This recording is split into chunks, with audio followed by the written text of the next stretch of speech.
Okay, so get ready for a deep dive today, because we're tackling this article, The Death of Canada. Talk about a headline that grabs you, right? It really does, doesn't it? And, it speaks to something we see popping up all over the world these days, that worry about losing something important when things are changing so fast. And in this case, that's something important is, well, what it even means to be Canadian. This author, they don't waste any time. They go right for immigration. The government aiming for like 500,000 new people every year. They even call out this Century Initiative thing. Heard of them? Yeah, their think tank, and their big idea is growing Canada to a massive 100 million people by the next century, mainly through immigration, figuring a bigger population means a stronger economy, more influence globally. Makes sense on paper, right? Bigger's better and all that. But this article, it suggests something else is going on too, something beyond just the economics. Like if Canada looks totally different, what happens to its like essence? Exactly. We're wading into deep water here, talking about national identity, which is such a loaded thing. It's personal, tied to shared history, culture, that feeling of belonging. When those feel threatened, people react strongly. And this author, they really go there. I mean, phrases like white founding stock being replaced, institutions mutating, Canadians passing away as a distinct people, intense stuff, like they're describing the world they know falling apart. It's important to recognize how much emotion is in this piece. Whether you agree with their conclusions or not, these anxieties are real. And it's not just this one person. We're hearing it more and more, not just in Canada either. Something that struck me was how they see multiculturalism almost like a betrayal, instead of that classic melting pot where everyone blends in. They see it as a turning point. They call out former Prime Minister Trudeau and his mosaic idea. Different cultures existing side by side, keeping their own identities under the bigger Canadian umbrella. But of course, not everyone loves that idea. It makes you question what holds a nation together when its people come from such different places. And this author, it seems that thing is a very specific view of history and heritage. They were really upset by Viola Desmond, a black woman who fought segregation, being on the new $10 bill instead of Sir John A. Macdonald. Well, Sir John A. Macdonald, Canada's first prime minister, he is central to how history's been told traditionally. The author sees this not just as celebrating diversity, but as erasing history, like their version of the past is being silenced. And it goes beyond the money, too. They brought up those churches that were burned after the news, possible unmarked graves at that Kamloops residential school. Even though that specific thing turned out not to be true, they see it as symbolic, this anger towards white Canadians. It's complicated and sensitive, for sure. For the author, it shows what they see as a double standard, their anxieties dismissed, while other groups' grievances, even if based on something untrue in this case, get amplified.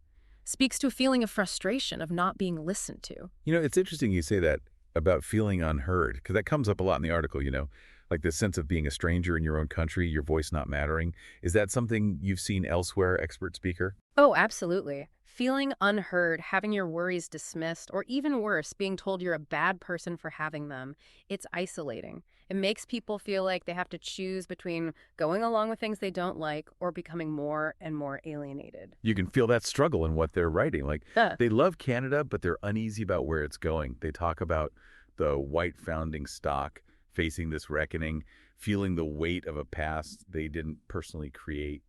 And that's where things get tricky, right? This idea of whose stories get told, whose history matters. The author seems to be saying their version of Canadian history, one maybe focused on a certain cultural background, is being challenged, even replaced. It's like they're supposed to disavow part of who they are, apologize for things they didn't do. They even use the term white privilege narratives, arguing that just being white in Canada now comes with this automatic guilt. White privilege is one of those things with so many layers to it. The author seems to feel like you can't even ask questions about it without being called racist. And that feeling like you can't speak your mind without being shut down, that's stifling. Makes me think about what you were saying before, expert speaker, about belonging. If someone feels like they don't belong to the story being told about their own country, where do they go? That's the core of it, right? That Yeah. need to belong, to have a place where people get you and what you value. And when that starts to unravel, it's unsettling. And here, it seems like the author's grappling with that directly. They talk about maybe retreating to certain provinces or finding comfort in their faith, almost like searching for a safe space. Yeah, it's like drawing a line, trying to protect a version of Canada that feels like home, that fits with their identity.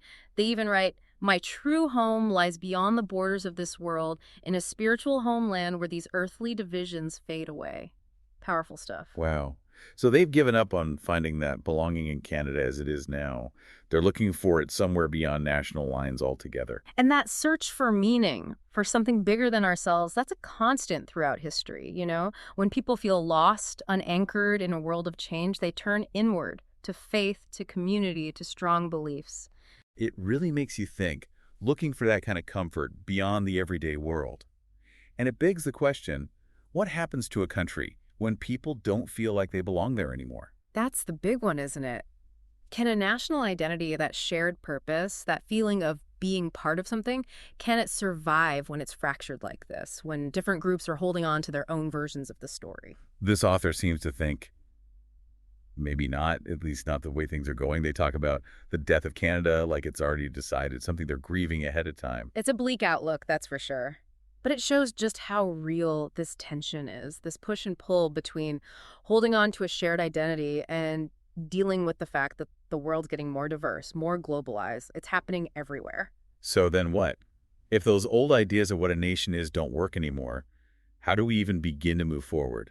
That's what's so interesting about digging into stuff like this. There's no easy answers.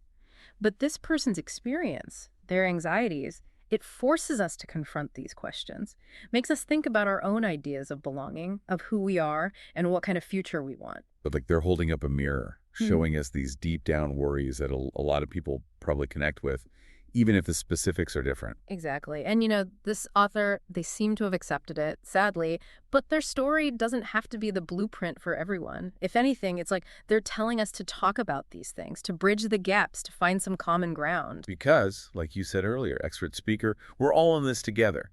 Different backgrounds, different views, different worries, sure, but we've got that shared humanity. Absolutely. And maybe that's a good place to leave our listeners with something to think about. How can we use that shared humanity to create a future where everyone feels seen, heard, like they matter, no matter who they are or what they believe? It's a question worth thinking about, but more than that, it's a question that needs action. Couldn't agree more. And with that, we'll wrap up this deep dive. Thanks for joining us as we explored this complex issue. Until next time, keep asking those tough questions. Keep talking to each other, and keep searching for that common ground that brings us all together.